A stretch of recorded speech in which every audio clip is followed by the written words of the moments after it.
Bonjour et bienvenue sur Africa 24 dans cette nouvelle édition du Morning News. Voici les titres. Sommet extraordinaire ce mercredi de la CEMAC, la communauté économique et monétaire de l'Afrique centrale. Au menu de cette rencontre, la politique de relance des économies impactées par la crise sanitaire. 600 millions de dollars pour le développement des hydrocarbures au Nigeria. Ce fonds doit notamment participer au financement et à la création de plusieurs usines de traitement du gaz. Air Sénégal, mobilisé pour la Coupe d'Afrique des Nations 2022. L'événement aura lieu au Cameroun du 9 janvier au 6 février 2022.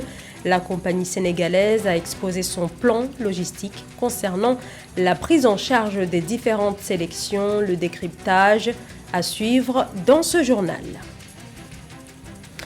Un deuil national décrété au Burkina Faso, un deuil national de 3 jours à partir de ce jeudi. Décision du président Roch Marc Christian Kaboré suite à l'attentat qui a fait au moins 47 morts, 14 gendarmes, 30 civils et 3 supplétifs dans une attaque menée contre un convoi militaire dans le nord du pays entre Arbinda et Dori au niveau de la zone des 3 frontières.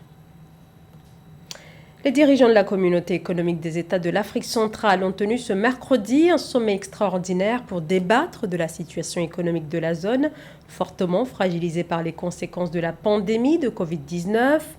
Il s'agissait également de discuter des réformes devant permettre de nouveaux programmes de financement. Corinne Néoné.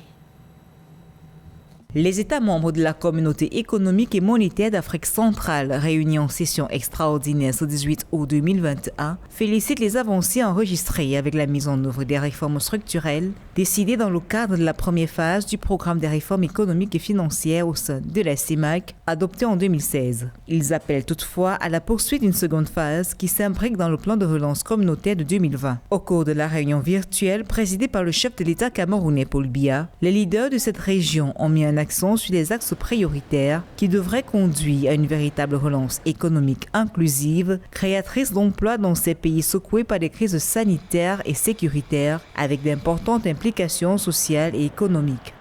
Nous allons miser sur une croissance forte, durable et inclusive, en mettant au centre de nos préoccupations le bien-être de nos concitoyens. Ce qui passe par leur meilleur accès aux services sociaux de base, notamment à ceux de santé, d'éducation, de protection sociale des plus vulnérables, etc. Dans les faits, toutes les mesures prises doivent se traduire par la diversification des économies, l'industrialisation, l'amélioration du climat des affaires, la lutte contre la corruption, l'intégration sous-régionale. Pour ce dernier aspect, il est surtout question de réaliser 11 projets intégrateurs qui ambitionnent d'interconnecter tous les pays CEMAC par voie routière, maritime et électronique. Sur le plan social, la lutte contre la pandémie du Covid-19 doit s'intensifier. Dans le cadre de la riposte contre le Covid-19 en particulier, nous devons consolider les acquis déjà engrangés et renforcer la mobilisation en faveur des campagnes de vaccination en cours dans nos pays. C'est dans cet esprit que la relance post-Covid-19 conduira à la transformation structurelle de nos économies. Les responsables des institutions internationales, partenaires techniques et financiers des pays CEMAC ont pris part à la rencontre alors que le renforcement de la coopération internationale est un volet majeur de mesures de relance économique. Une nouvelle génération de programmes est de ce fait en négociation entre les pays membres de la CEMAC et le Fonds monétaire international. Ces programmes devraient se focaliser sur le capital humain. Sur le plan monétaire, l'un des enjeux tourne autour de la gestion optimale des ressources issues des droits de tirage spéciaux. Accès au vaccin anti-Covid-19, la grande fracture nord-sud. Près de 3,3 milliards de doses ont déjà été administrées, mais seulement 1% dans les pays en développement.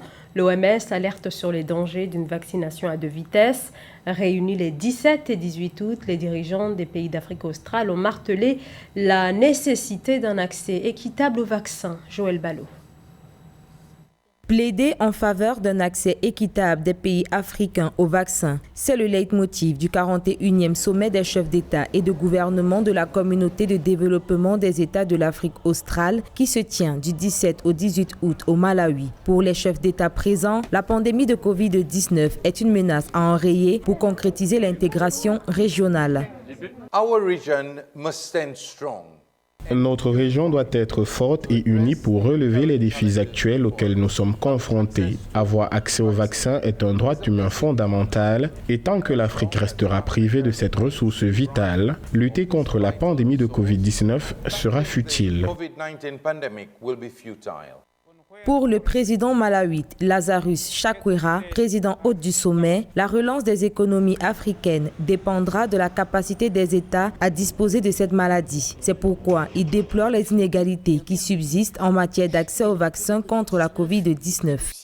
Les inégalités et les disparités que nous constatons dans la distribution et la production des vaccins contre le Covid-19 sont symptomatiques d'un ancien cadre géopolitique qui ne fonctionne plus, n'est plus durable et n'est plus acceptable.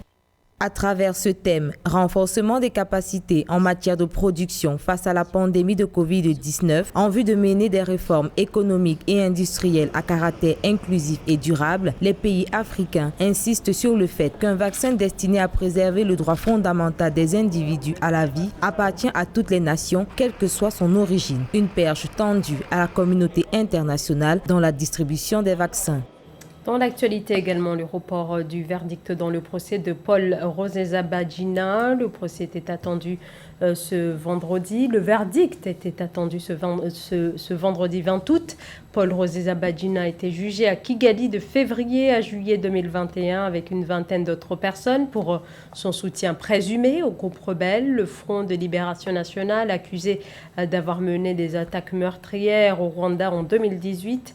Mais la Haute Cour du Rwanda a annoncé donc le report de la sentence, jugé pour 9 chefs d'accusation qu'il conteste, dont celui de terrorisme, l'ancien directeur de l'hôtel des Mille Collines, actuel opposant au président Paul Kagame, en cours la prison à vie.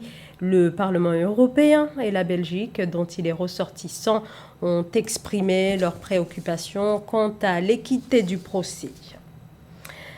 La Banque centrale du Nigeria mobilise 600 millions de dollars en faveur du développement des hydrocarbures, un soutien capital pour la première économie du continent, dont les revenus sont tirés du secteur de l'énergie, un secteur qui représente l'essentiel des ressources en devises et près de la moitié du budget de l'État. Joël Ballot.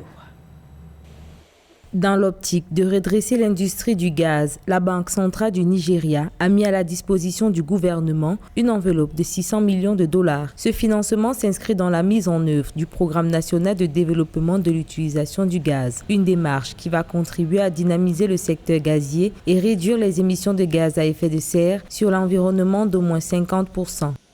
L'organisation du secteur gazier nigérian est le maillon faible de toute la filière pétrole parce que c'est le maillon qui n'est pas diversifié et qui n'a pas été optimisé au cours des dernières années. D'où la nécessité pour la Banque centrale de financer une redynamisation de ce maillon pour permettre non seulement la création des emplois stables et des emplois périodiques, mais aussi de combler le déficit des ménages et des entreprises pour ce qui est de l'approvisionnement en produits gaziers. Grâce à ce financement, le Nigeria pourra développer des points de microdistribution, des centres de services de vente de gaz, de pétrole liquéfié. L'État entend aussi créer des usines de traitement et de fabrication de bouteilles de gaz. Des projets novateurs qui vont considérablement réduire le taux de chômage qui a grimpé à 33,3% au cours du dernier trimestre 2020. C'est une initiative assez salutaire et assez intéressante pour l'économie du Nigeria. Non seulement en pleine période d'épidémie du Covid, ça va permettre de relancer le secteur gazier et relancer l'emploi dans ce secteur et afin de faire effet contagion. Car on sait qu'en général, quand un secteur va bien, on peut avoir effet contagion et que les autres secteurs soient contaminés et générer un surplus d'emplois non seulement dans le secteur industriel, mais aussi dans d'autres secteurs, notamment le secteur secondaire et aussi tertiaire. Pour réguler le secteur pétrolier et gazier du premier pays producteur de brut d'Afrique, le président nigérian Muhammadu Buhari a promulgué le 16 août dernier une loi qui vise à accélérer la production de pétrole et de gaz naturel. L'objectif final, attirer les investissements étrangers pour relever la production pétrolière et gazière du pays. Air Sénégal a présenté ce 18 août à Yaoundé sa stratégie de déploiement dans la perspective de la tenue de la Coupe d'Afrique des Nations 2022 qui se déroulera au Cameroun. L'objectif de la compagnie aérienne sénégalaise est de se positionner comme étant un transporteur à même de prendre en charge les nombreuses délégations attendues à la compétition. Marie-Colette Baba-Sagana. Air Sénégal, transporteur officiel de l'équipe nationale de football, entend se positionner pour assurer le transport des autres délégations de football qui prendront part à la Coupe d'Afrique des Nations Total Énergie 2022 qui se déroulera au Cameroun. Cette annonce principale a fait l'objet de la présentation de sa stratégie en direction de la grand-messe du football africain ce 18 août à Yaoundé au Cameroun, au lendemain de la cérémonie de tirage au sort de la 33e édition de la CAN. Le transporteur aérien entend apporter des solutions qui vont dans l'accompagnement de la Confédération africaine de football dans le déploiement de la logistique.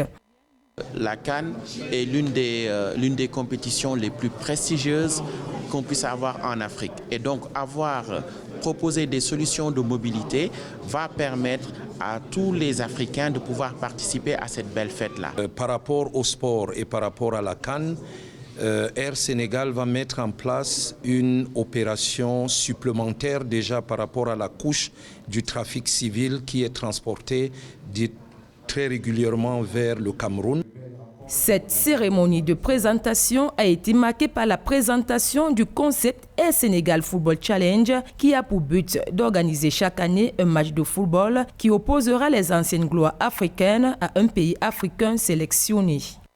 Au-delà de l'équipe du Sénégal de football, elle transporte aussi beaucoup d'entités sportives. Et nous avons pensé juste en disant, ah tiens, puisqu'Air Sénégal est aussi motivé et aussi mobilisé pour le déplacement des sportifs, pourquoi nous n'adosserons pas un événement football autour de cette stratégie globale d'Air Sénégal? Au milieu de la crise sanitaire, Air Sénégal continue l'expansion de son réseau de dessertes. Avec une flotte de près d'une dizaine d'avions, la compagnie aérienne qui offre à la fois fiabilité et confort a ouvert depuis février 6 nouvelles routes. La carte du dessert de la compagnie comprend désormais 22 destinations dans 15 pays africains et 5 en Europe. Les services postaux à l'ère du numérique, gros plan ce matin sur la Poste de Djibouti qui dispose d'une dizaine de bureaux au niveau national. L'entreprise se veut innovante dans le secteur des postes et des télécommunications. C'est un sujet d'Amenechi. Situé dans la Corne de l'Afrique, Djibouti est un pays membre de l'Union postale universelle depuis 1978. 20 ans après son adhésion sous l'appellation Djibouti Poste Suivi, la réforme du domaine intervenue en 1998 a transformé le service postal en une société anonyme à caractère commercial dénommée la Poste de Djibouti. Participant au 27e congrès de l'Union postale universelle à Abidjan, Djibouti veut partager ses expériences avec les postiers mondiaux pour donner un nouveau visage au secteur des postes et télécommunications. Et c'est vrai que les postes africains il y a 10 ans et aujourd'hui, il y a une grosse différence. Moi, je me rappelle dans mon pays, il y a une quinzaine d'années, les colis se perdaient. On acheminait vers la France, qui était le premier partenaire. On acheminait des colis et des lettres en 15-20 jours. Aujourd'hui, on fait ça en 2 ou 3 jours et de manière totalement sécurisée. Donc, nous commençons de plus en plus à être très professionnels. Avec un chiffre d'affaires d'environ 5 millions d'euros par an, la Poste de Djibouti est répartie en 12 bureaux nationaux pour 250 employés. Malgré le Covid, qui a eu un impact significatif sur la section colis et logistique avec la fermeture des aéroports, faciliter la gestion postale a été possible grâce au relais des services digitaux financiers ainsi qu'à la mise en place de dispositifs particuliers. Nous avons eu, c'est vrai, un avantage, c'est que le gouvernement nous a mis en place un petit parachute pour au moins atténuer la chute et faire en sorte que nous pouvons tenir la tête hors de l'eau le temps que ça passait. Donc on a été aidé pendant 5 mois et puis on a repris au fur et à mesure progressivement nos activités pour redevenir, on va dire, indépendant. Au premier trimestre 2021, la Poste djiboutienne a connu un bond dans le classement mondial. Passée de 174 places en 2014, elle figure désormais parmi les 113 premiers, ceci grâce à la qualité du service apporté au public. Et c'est la fin de ce journal. Merci à vous de nous avoir suivis. Dans un instant, une nouvelle édition de l'actualité sur Africa 24.